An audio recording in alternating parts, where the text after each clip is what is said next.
So ito na nga, 'di ba? Nag-video kami kanina para ng effect, para pagpraktisan ko ng edit. So ito kasama ko si Sol.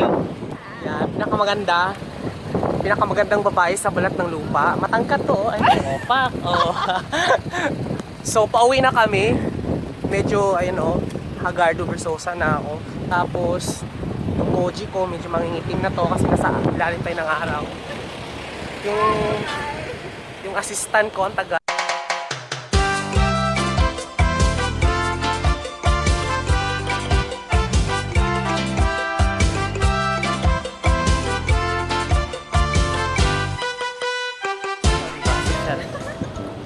Ayan.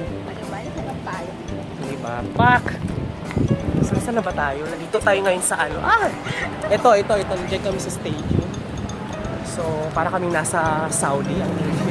Hindi mo friend, parang nasa Saudi tayo. Oh, diba? Pak! So, i-edit ko to mamaya. Makikita nyo yung ginawa naming effect na ano yung santil mo ba yun? Yung ginaganon-ganon. Yan, so malapit na kami sa pupuntahan namin. So, mamili kami kung anong kotse ang sakyan namin dyan. Diba? Ang dami-daming kotse. So, tuturo na lang kami. Mas gusto ko tong kotse na to. Oo. Ito yung pang-booking ko. Ito yung ito yung kotse pang hold up ko. Ito yung kotse pag nagdi-deal ako ng mga drugs. Ito yung kotse na pangpasok sa trabaho. Ito yung pang-babae. Ito yung pang-lalaki. Saan ba yung kotse, friend? Saan na tayo? Ano sa taas? O diba?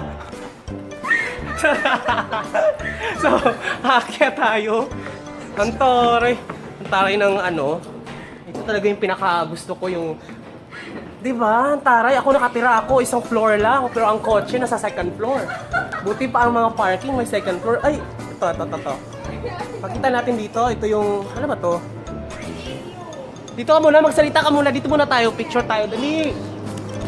So makita natin yan yung mga naglalaro, yung mga rugby. Anong tawag dyan? Football. Ano?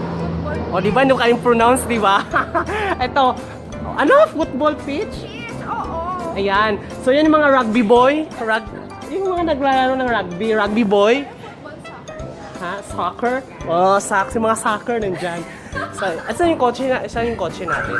Ala, shit, tumunog. Ano yun, Tessa? Sa'yo yun? Untoray, di ba? Tumutunog yung kotse niya, di ba?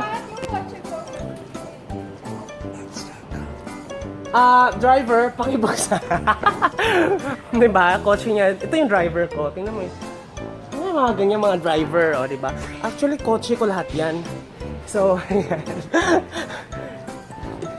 Diba? Nagtinginan ako. Hi, kuya. So, pupasok tayo dito. Diba? Ang dilim.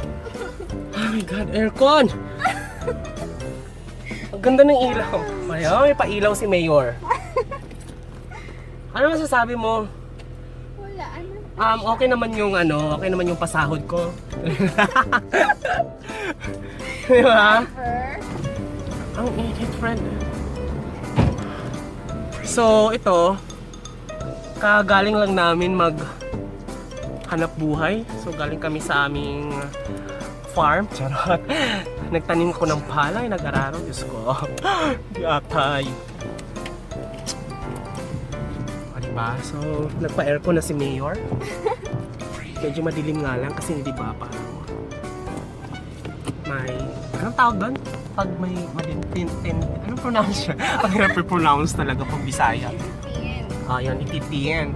Kaya dapat medyo baka tien. Ganon.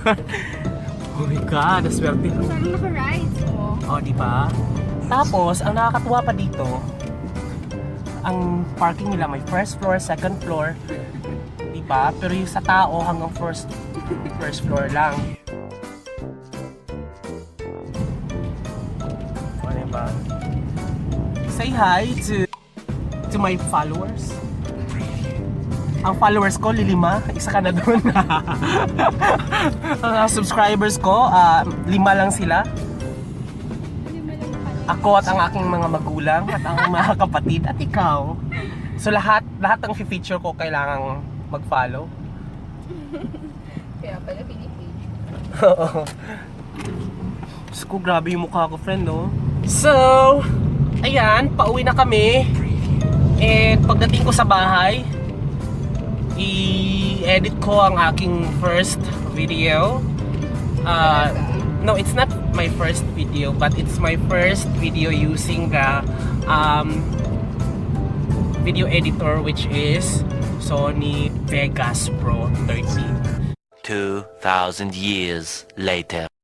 Ito, tapos ko nang i-edit. Ito na, ipanoorin nyo na to. Get ready, sobrang pinaghirapan ko. Ilang seconds lang na video na to, pero sobrang ang tagal ko siyang in-edit. Ito, panoorin nyo. Ha? Sige. May bigay ako sa'yo. Ito.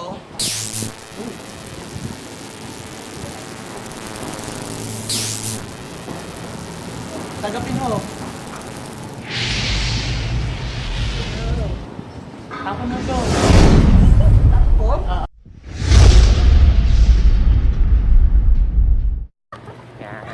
So once again, this has been your vlogger, Jenner Buddha. Bye-bye! Mama. Good morning, Philippines. This is your host, Jenner Buddha, and we're live here. Dito tayo ngayon sa Luneta Park. At sino makakasama natin ngayon? Mr. Vinet. Saan? Gumawa ko siya sa pagkain niya worldwide. So, laki tayo na nakasama natin ngayon. Papasalamat ako kasi nakilala kita, Jonathan. Kasi nga, pumunta nga ako dito sa Luneta. Tinatapos ko yung video na ginagawa ko. Itong last clip, gusto ko yung Pilipinas. So basically, worldwide talaga itong ginagawa mo. So paano mo nakam up tong ganitong idea? Kasi nga, nag-work ako abroad. So,